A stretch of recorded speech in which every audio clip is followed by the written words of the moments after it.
Coba nih perhatiin kalau dia tidur. Ya, liatin sudut mata nih. Kalau pas tidur sudut mata nih ujungnya ini ke atas, dia ekstrovert. Ya, artinya kalau nggak koleris, sanguinis gitu. Ya, kalau Bu Isa mau kasih analogi ya, dulu anak laki masih belum balik gitu ya, belum mimpi basah pertama, itu kalau keluar hormon testosteronnya mungkin paling 1 cangkir. Ya, tapi kalau sudah balik kayak gini ya, keluar testosteron hormonnya bisa 1 galon. Wih, banyak banget kan?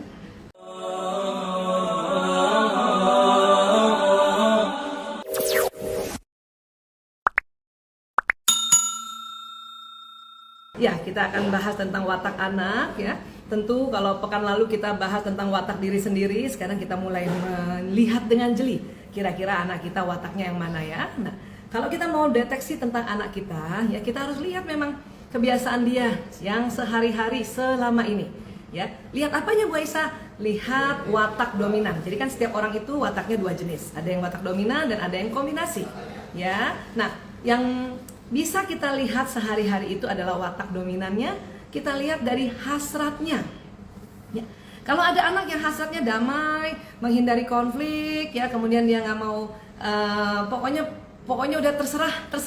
Ah, itu biasanya anak yang watak damai ini kita sebut pragmatis, ya. Dan kalau ada anak yang hasratnya apa-apa mau dilakukan dengan sempurna, ya, harus detil, harus rapi, pokoknya nggak mau salah lah ya, takut salah dan sebagainya, itu biasanya kategori anak watak melankolis ya. Tapi kalau ada anak yang hasratnya mau ngatur, tegas, cepat dan agak galak sedikit, itu biasanya koleris ya. Dan watak anak yang hasratnya selalu mau gembira ya, terus pokoknya apa-apa gembira, dan bahkan dia nggak ketahuan kalau dia lagi sedih dan selalu dia ketawa aja ya, itu biasanya watak sanguinis ya. Oh, cara cepat mendeteksi watak anak umur 4 tahun. Siapa nih, Mbak Dewi ya? Ya, Mbak Dewi ya. Jadi kalau kita mau melihat watak anak itu, sebenarnya watak anak ya, itu sudah ada sejak dia di dalam rahim kita ya. Sudah ada sejak dalam rahim seorang ibu. Makanya dia kadang-kadang ya, apa ya istilahnya ya, sesuai wataknya dia gerakan-gerakan di dalam rahim itu. Ya, gerakan rahim itu sesuai wataknya. Kadang-kadang kalau dia wataknya yang agak-agak hasrat ngatur, koleris, mungkin kenceng banget itu nendang-nendangnya ya. Nah, kalau nanti sudah biasa pada saat anak lahir ya, itu kita bisa langsung lihat setelah beberapa hari ya, kita bisa langsung lihat. Apalagi anak umur 4 tahun ya, perhatikan baik-baik sehari-hari, lihat hasratnya, sekali lagi lihat hasratnya. Ya, kalau anaknya misalnya pokoknya mau rapi, pokoknya bajunya nggak mau basah sedikit, pokoknya bajunya harus rapi banget gitu. Dan misalnya kalau dia anak perempuan, dia pokoknya senangnya satu warna ya, kalau bisa dari atas kepala sampai bawah itu ya satu warna. Nah, itu biasanya anak melankolis ya. Laki-laki melankolis juga biasanya sering maunya rapi, maunya detil ya. Dan ya, kalau orang anak melankolis itu memang kelemahannya suka ngambekan ya. Kenapa? Karena kadang-kadang kalau mereka kan mereka ini anak rumahan ya, seneng di rumah. Kadang-kadang kalau orang tua sering bawa dia pergi keluar dan tidak sesuai janji kita kapan pulangnya, nah itu makanya mereka biasanya gelisah sudah. Itu anak melankolis ya. Kalau misalnya anak umur 4 tahun ini kita lihat yang agak galak, agak tegas dan agak nampaknya ada hasrat mengatur, nah itu watak koleris ya. Terus kalau ada anak kita nih umur 4 tahun gitu ya, karena kan setiap harinya kan harusnya kita lihat ya, harus jeli ya. Terus dia selalu happy, terus suka muji diri sendiri gitu. Ya, ibu, cakep nggak aku? Nah, itu kayak Mas Lanang dulu ya. Ibu, aku ganteng nggak Bu? Ibu, aku hebat nggak Bu? Itu biasanya anak sanguinis ya. Tapi kalau misalnya anak umur 4 tahun itu udah gampang banget dilihat ya. Kalau misalnya dia, ya Bu, sayang kamu mau beli baju yang mana nih? Yang ini apa yang ini? Terserah Bunda, terserah Ibu, terserah Umi ya. Mau makan kue yang mana nih? Ini apa ini? Terserah. Nah, itu biasanya pragmatis ya. Jadi perhatikan baik-baik dan ingat watak itu kan 2 jenis. Ya, kalau sudah bisa lihat watak utamanya, watak dominannya, coba lihat kombinasinya apa. Ya. Jadi kalau misalnya ada anak yang wataknya hasrat mengatur dan hasrat ya sempurna, berarti koleris melankolis ya. Atau kebalikannya, dia seneng ngatur dulu, senang detil dan juga dia senang sesuatu yang sempurna dan juga seneng ngatur, berarti melankolis koleris gitu ya. Kalau misalnya dia senang ngatur, senang happy juga, oh koleris sanguinis. Kalau happy dulu, ya mungkin sanguinisnya duluan gitu, ya. Atau ke bawah sanguinis, flekmatis, sanguinis ya. Dan yang bawah juga yang sangat introvert ini, melankolis, flekmatis atau flekmatis melankolis, ya kayak gitu. Oke, Bu Isa, anak saya usia 7 tahun, kelas 2 SD.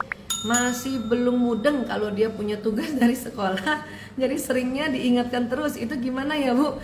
Ya ini laki perempuan ya, kayaknya belum ada informasinya ya. Iya, memang kita salah satu lagi tugas sebagai bunda, sebagai ibu atau sebagai orang tua ya, itu memang bagian untuk ngingetin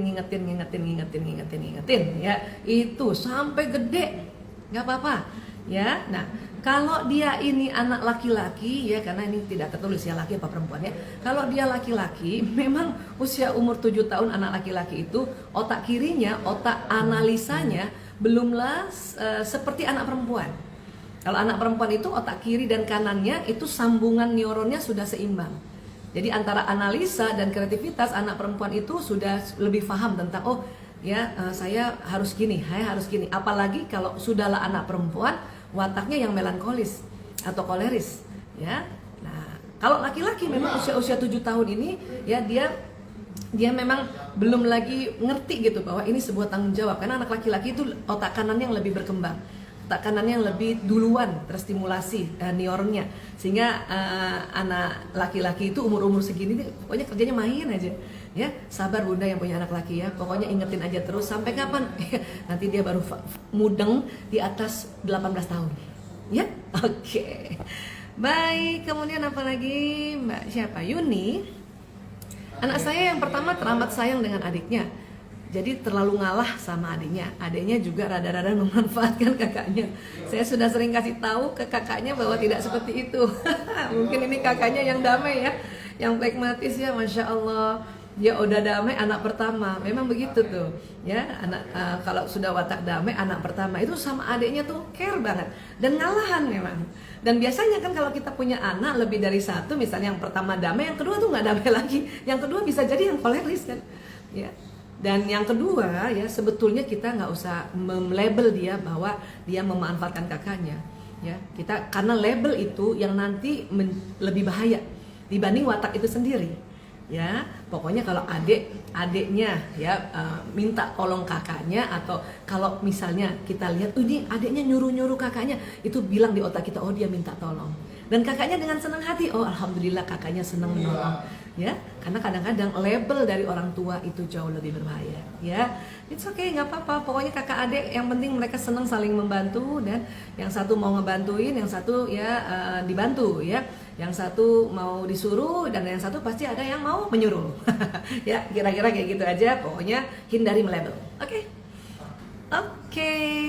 Apa lagi ini ya, siapa nih Mbak Selvi Hertiana. Assalamualaikum. Waalaikumsalam warahmatullahi wabarakatuh. Bu Aisyah, anak saya laki-laki umur 14 tahun, Desember ini 15 tahun. Apakah remaja umuran ini memang usianya ngeyel, egois, kalau dikasih tahu galakan dikit dan selalu jauh? Ya, nah bunda bisa jadi mungkin anak-anak ini memang dari kecilnya ya mungkin watak yang koleris ya. Sudahlah koleris, sekarang remaja. Ya ingat ya, anak-anak umur 14-15 tahun ini kan sudah mulai masuk balik, dia sudah balik ya. Dimana pada saat anak yang sudah balik itu ya, hormon testosteron pada laki-laki itu ya banjir ya. Kalau Bu Isa mau kasih analogi ya, dulu anak laki masih belum balik gitu ya, belum mimpi basah pertama, itu kalau keluar hormon testosteronnya mungkin paling 1 cangkir ya. Tapi kalau sudah balik kayak gini ya, keluar testosteron hormonnya bisa 1 galon. Wih, banyak banget kan. Nah, apalagi wataknya koleris. Koleris itu kan karena memang senang mengatur, hasrat mengatur, cepat, tegas, prinsip ya. Dan dia orang koleris, kalau misalnya ada yang dia mau bilang itu salah, dia langsung ngomong itu salah gitu ya. Nah apalagi yang hormon testosteronnya 1 galon ya, karena salah satu ciri khas testosteron adalah agresif, dan dia selalu ya ingin ya laki banget, ingin menjaga, ingin cepat. Nah itu makanya kalau punya anak remaja usia-usia kayak gini, tolong tidak usah terlalu sering ditekan, atau kalau minta sesuatu ya, makan nak ya bunda, sudah cukup ya. Kalau kita kan suka gemes kan, kalau anak itu belum langsung pergi makan, ya, makan nak, iya bunda. Ayo nak makan, iya bunda, kan gitu ya. Nah, ya, anak laki-laki usia-usia kayak gini, kadang-kadang dia kaget kenapa suaranya besar. Ya, kenapa? Karena itu dia nggak sadar itu hormon testosteronnya yang kayak 1 galon ini, ya, membuat dia selalu ya merespon jadi lebih keras, ya. Jadi sekali lagi, bunda yang punya anak laki-laki remaja, ya, tarik nafas panjang, istighfar, sabar. Ya.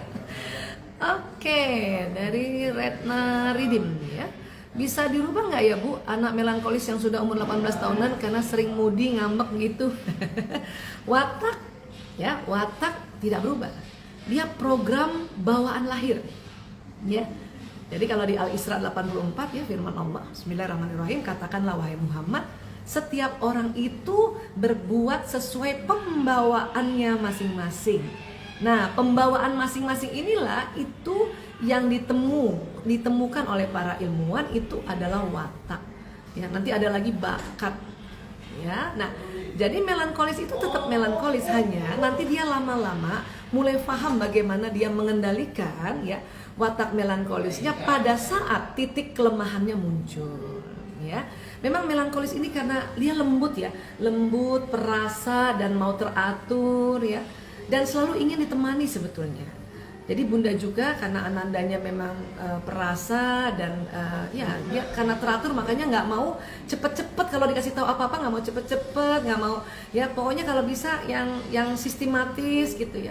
Terus kalau misalnya dia bertanya sama kita, kita jawab harus ada buktinya, ya harus ada faktanya. Maka siapkan itu buku-buku di rumah untuk memberikan fakta-fakta atau searching ya.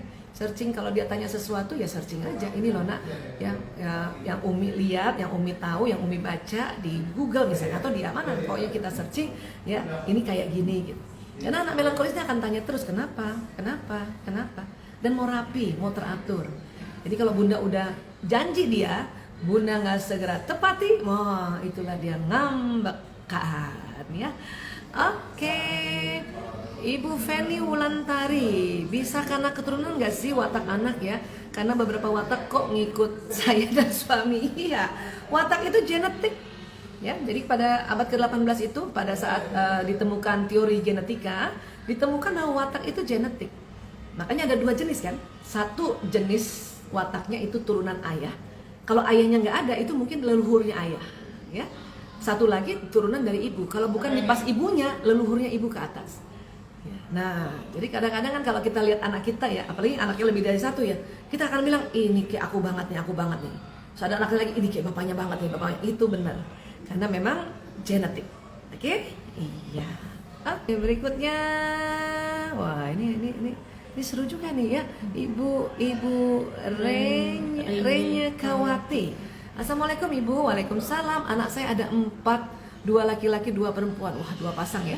Bagaimana cara mengenali wataknya ya Bu? Soalnya masih kecil-kecil, usianya 8, 5, 3, 9 bulan. Insya Allah sudah bisa dideteksi.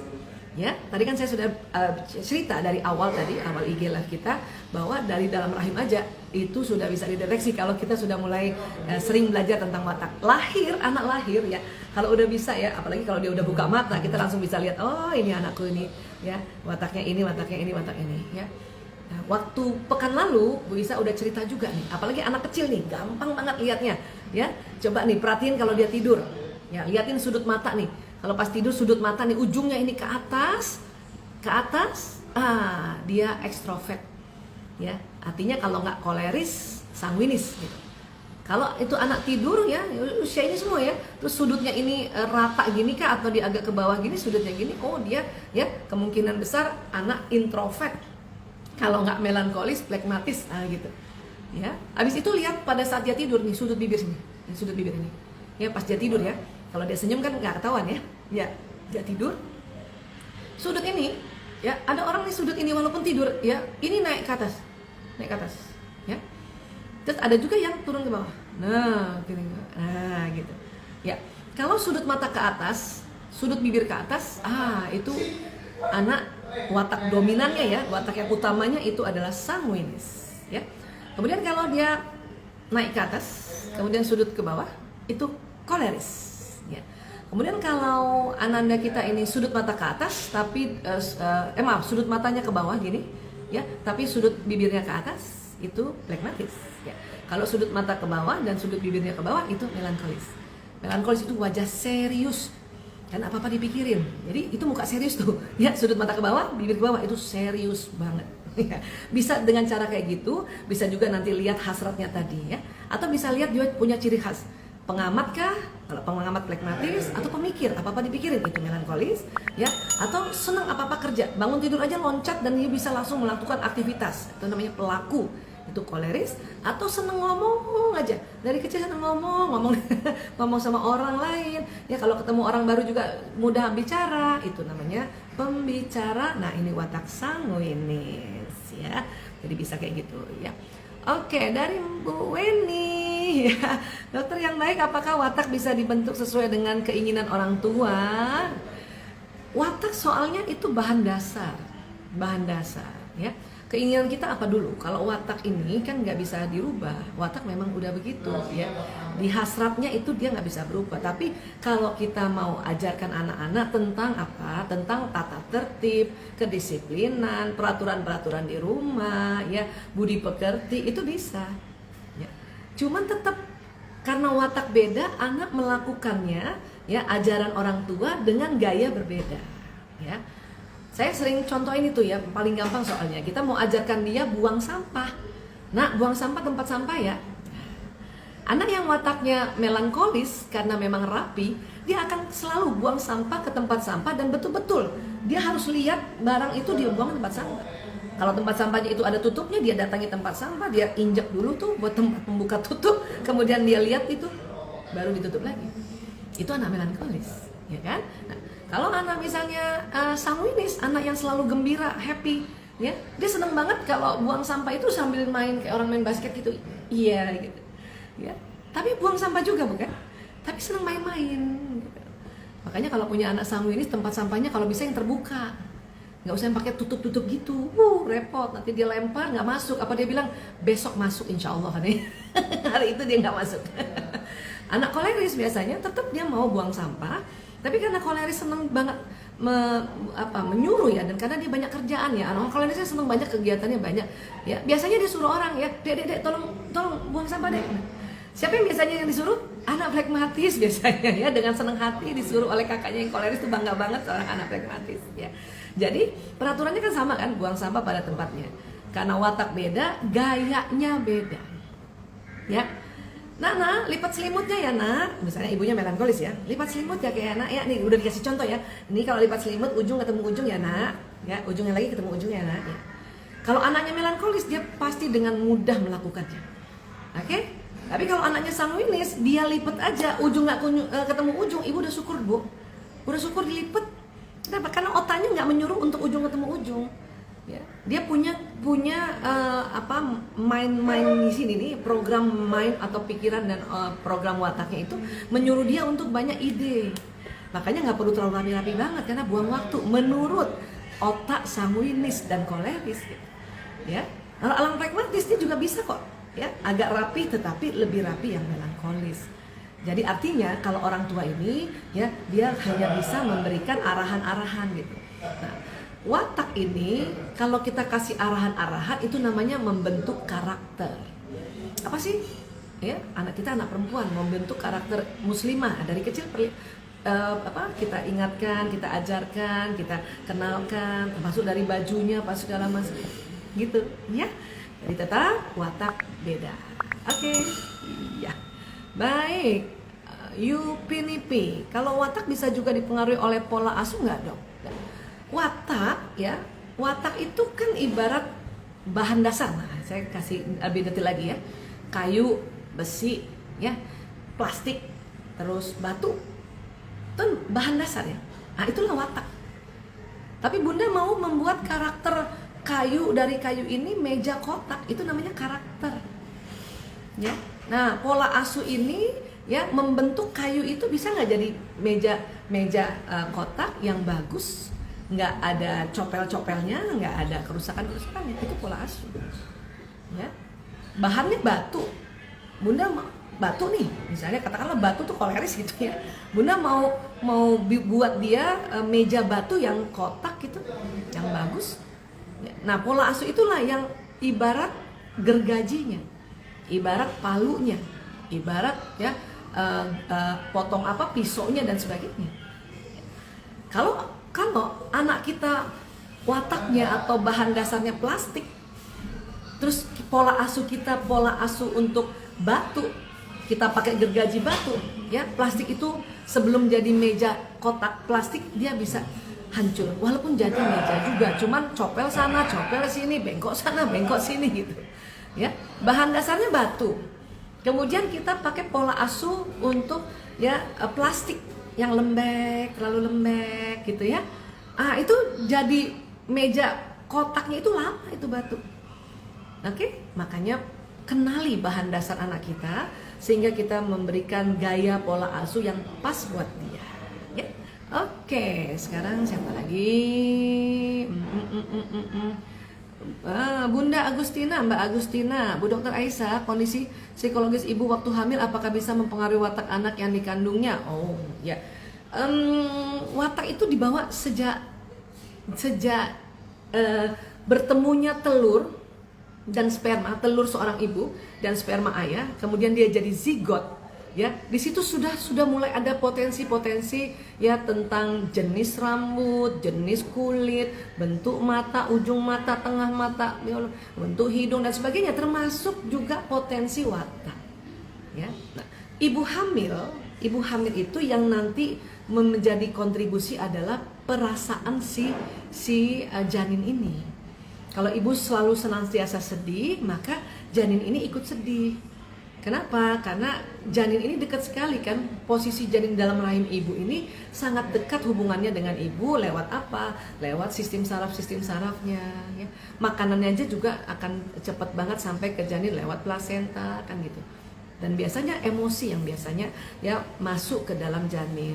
Kenapa? Karena nanti ada stimulasi hormonal kalau ibunya sedih ya, maka hormon noradrenalin, bukan endorfin ya, noradrenalin pada ibu masuk lagi ke bayinya, makanya cepet banget sedih. Pas nanti dia lahir, kemudian pas banget dia melankolis dan kemudian ibunya sering sedih. Nah, dia melankolis yang lebih sering sedih gitu. Ya. Tapi anak saya sanguis Bu Aisyah, tapi kok jadinya cengeng banget. Nah itu cengengnya itu pengaruh waktu kita hamil gitu. Tapi belum tentu juga, kita lihat waktu masih kecilnya kita treatment dia sesuai pas banget nggak dengan wataknya, ya kan? Karena anak sanguinis juga kadang-kadang anaknya emosinya up and down, ya dia kadang-kadang gembira, nanti ada temannya nangis ikut nangis, itu kadang-kadang anak sanguinis kayak gitu. Ya, jadi sekali lagi perasaan ibu pada hamil itu ya dia mempengaruhi perasaan janin. Oke? Terima kasih sekali lagi, jazakumullah khairan katsiran. Salam menebar bahagia. Terima kasih. Assalamualaikum warahmatullahi wabarakatuh.